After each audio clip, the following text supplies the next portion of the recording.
The Umbrella Man, a funny story by Roald Dahl.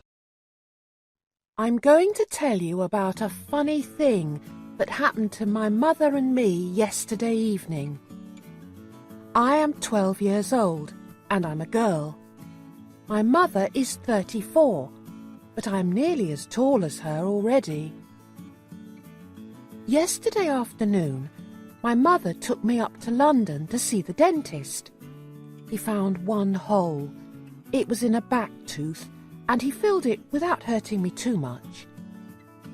After that, we went to a cafe.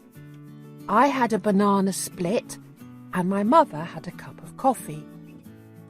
By the time we got up to leave, it was about 6 o'clock. When we came out of the cafe, it had started to rain. "We must get a taxi," my mother said. We were wearing ordinary hats and coats, and it was raining quite hard. "Why don't we go back into the cafe and wait for it to stop?" I said. I wanted another of those banana splits. They were gorgeous.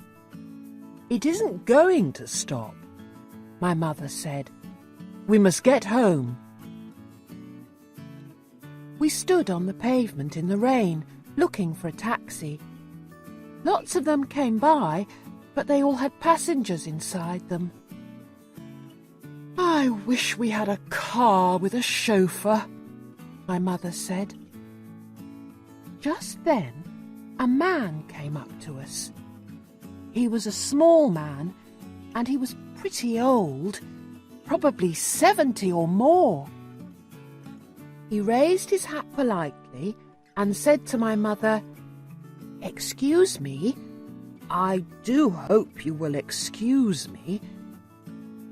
He had a fine white moustache and bushy white eyebrows and a wrinkly pink face.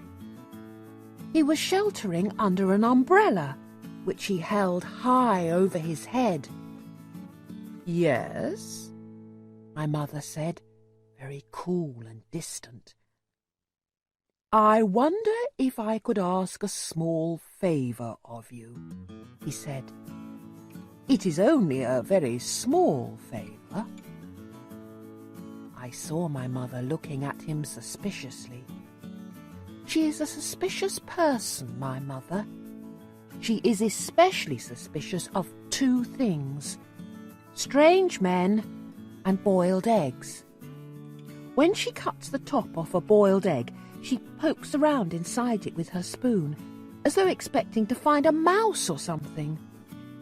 With strange men, she has a golden rule which says, "The nicer the man seems to be, the more suspicious you must become." This little old man was particularly nice. He was polite. He was well-spoken. He was well-dressed. He was a real gentleman.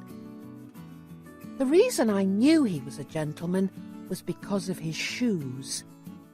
"You can always spot a gentleman by the shoes he wears," was another of my mother's favourite sayings. This man had beautiful brown shoes. "The truth of the matter is," the little man was saying, "I've got myself into a bit of a scrape. I need some help. Not bring down much, I assure you. It's almost nothing, in fact, but I do need it. You see, madam, old people like me often become terribly forgetful." My mother's chin was up, and she was staring down at him along the full length of her nose. It was a fearsome thing, this frosty-nosed stare of my mother's. Most people go to pieces completely when she gives it to them. I once saw my own headmistress begin to stammer and simper like an idiot when my mother gave her a really foul frosty-noser. But the little man on the pavement, with the umbrella over his head, didn't bat an eyelid. He gave a gentle smile and said, "I beg you to believe, madam, that I am not in the habit of stopping ladies in the street and telling them my troubles. I should hope not, my mother said. I felt quite embarrassed by my mother's sharpness. I wanted to say to her, "Oh, Mummy, for heaven's sake! He's a very, very old man, and he's sweet and polite, and he's in some sort of trouble, so don't be so beastly to him." But I didn't say anything. The little man shifted his umbrella from one hand to the other. "I've never forgotten it before," he said. "You've never forgotten what?" my mother asked sternly. "My wallet," he said. "I must have left it in my other jacket. Isn't that the silliest thing to do?" "Are you asking me to give you money?" my mother said. "Oh, good gracious me, no!" he cried. "Heaven forbid I should ever do that." "Then what are you asking?" my mother said. "Do hurry up. We're getting soaked to the skin here." "I know you are," he said. "And that is why I'm offering you this umbrella of mine to protect you, and to keep forever, if only what?" my mother said. "If only you would give me in return £1 for my taxi fare just to get me home." My mother was still suspicious. "If you had no money in the first place," she said, "then how did you get here?" "I walked," he answered. "Every day I go for a lovely long walk, and then I summon a taxi to take me home. I do it every day of the year." "Why don't you walk home now?" my mother asked. "Oh, I wish I could," he said. "I do wish I could, but I don't think I could manage it on these silly old legs of mine. I've gone too far already." My mother stood there chewing her lower lip. She was beginning to melt a bit, I could see that. And the idea of getting an umbrella to shelter under must have tempted her a good deal. "It's a lovely umbrella," the little man said. "So I've noticed," my mother said. "It's silk," he said. "I can see that." "Then why don't you take it, madam?" he said.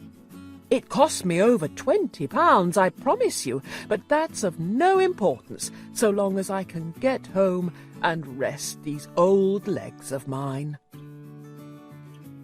I saw my mother's hand feeling for the clasp of her purse. She saw me watching her. I was giving her one of my own frosty-nosed looks this time, and she knew exactly what I was telling her. "Now listen, Mummy," I was telling her. "You simply mustn't take advantage of a tired old man in this way. It's a rotten thing to do." My mother paused and looked back at me. Then she said to the little man, "I don't think it's quite right that I should take an umbrella from you worth £20. I think I'd better just give you the taxi fare and be done with it." "No, no, no," he cried. "It's out of the question. I wouldn't dream of it, not in a million years. I would never accept money from you like that. Take the umbrella, dear lady, and keep the rain off your shoulders." My mother gave me a triumphant sideways look. "There you are," she was telling me. "You're wrong. He wants me to have it." She fished into her purse and took out a £1 note. She held it out to the little man. He took it and handed her the umbrella. He pocketed the £1, raised his hat, gave a quick bow from the waist, and said, "Thank you, madam, thank you." Then he was gone. "Come under here and keep dry, my mother's darling," my mother said. "Aren't we lucky? I've never had a silk umbrella before. I couldn't afford it." "Why were you so horrid to him in the beginning?" I asked. "I wanted to satisfy myself he wasn't a trickster," she said. "And I did. He was a gentleman. I'm very pleased I was able to help him." "Yes, Mummy," I said.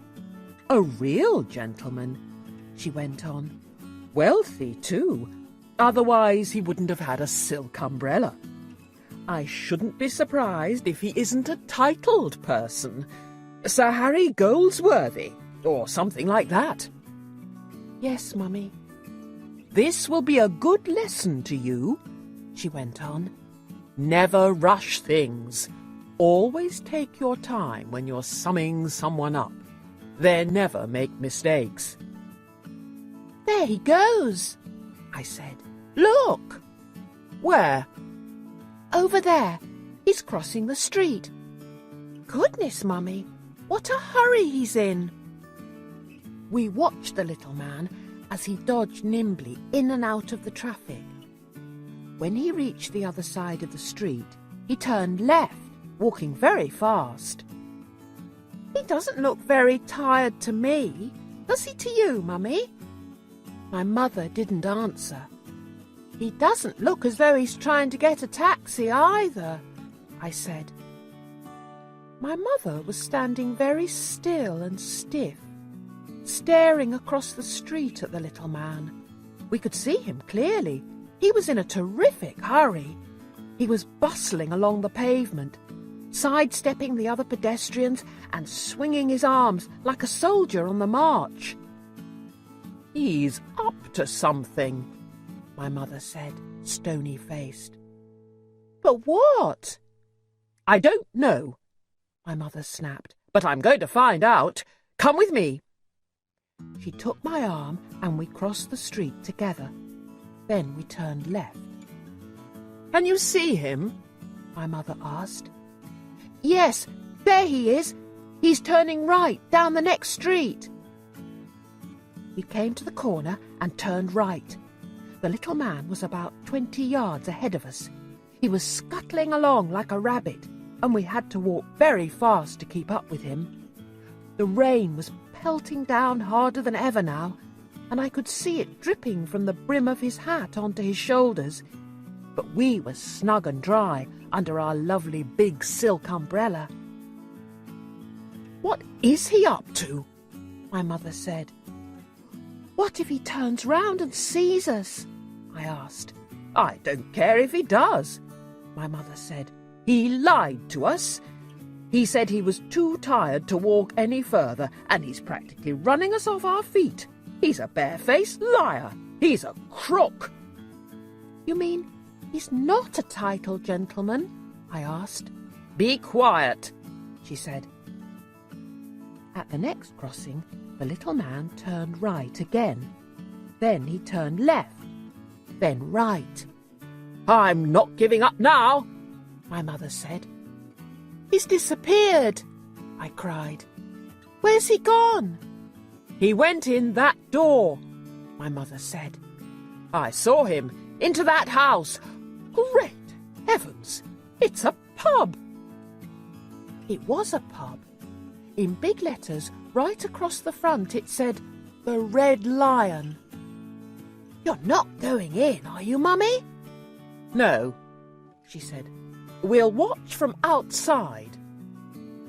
There was a big plate glass window along the front of the pub, and although it was a bit steamy on the inside, we could see through it very well if we went close. We stood huddled together outside the pub window. I was clutching my mother's arm. The big raindrops were making a loud noise on our umbrella. "There he is," I said. "Over there." The room we were looking into was full of people and cigarette smoke, and our little man was in the middle of it all. He was now without his hat and coat, and he was edging his way through the crowd towards the bar. When he reached it, he placed both hands on the bar itself and spoke to the barman. I saw his lips moving as he gave his order. The barman turned away from him for a few seconds and came back with a smallish tumbler filled to the brim with light brown liquid. The little man placed a £1 note on the counter. "That's my £1!" my mother hissed. "By golly, he's got a nerve!" "What's in the glass?" I asked. "Whiskey," my mother said. "Neat whiskey." The barman didn't give him any change from the £1. "That must be a treble whiskey," my mummy said. "What's a treble?" I asked. "3 times the normal measure," she answered. The little man picked up the glass and put it to his lips. He tilted it gently. Then he tilted it higher and higher and higher, and very soon all the whiskey had disappeared down his throat in one long pour. "That's a jolly expensive drink," I said. "It's ridiculous," my mummy said. "Fancy paying £1 for something to swallow in one go." "It cost him more than £1, I said. "It cost him a £20 silk umbrella." "So it did," my mother said. "He must be mad." The little man was standing by the bar with the empty glass in his hand. He was smiling now, and a sort of golden glow of pleasure was spreading over his round pink face. I saw his tongue come out to lick the white moustache, as though searching for one last drop of that precious whiskey.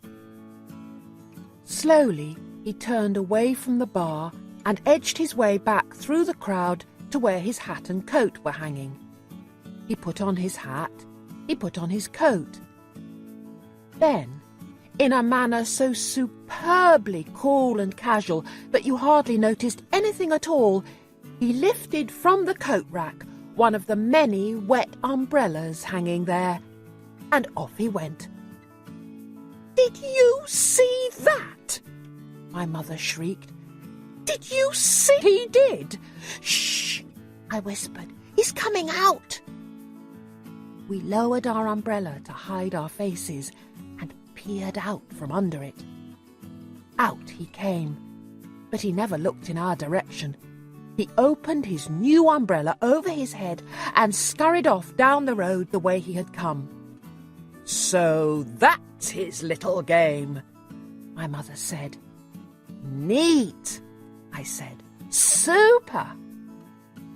We followed him back to the main street where we had first met him, and we watched him as he proceeded with no trouble at all to exchange his new umbrella for another £1 note. This time it was with a tall, thin fellow who didn't even have a coat or hat. And as soon as the transaction was completed, our little man trotted off down the street and was lost in the crowd. But this time he went in the opposite direction. "You see how clever he is," my mother said. "He never goes to the same pub twice." "He could go on doing this all night," I said. "Yes," my mother said, "of course. But I'll bet he prays like mad for rainy days."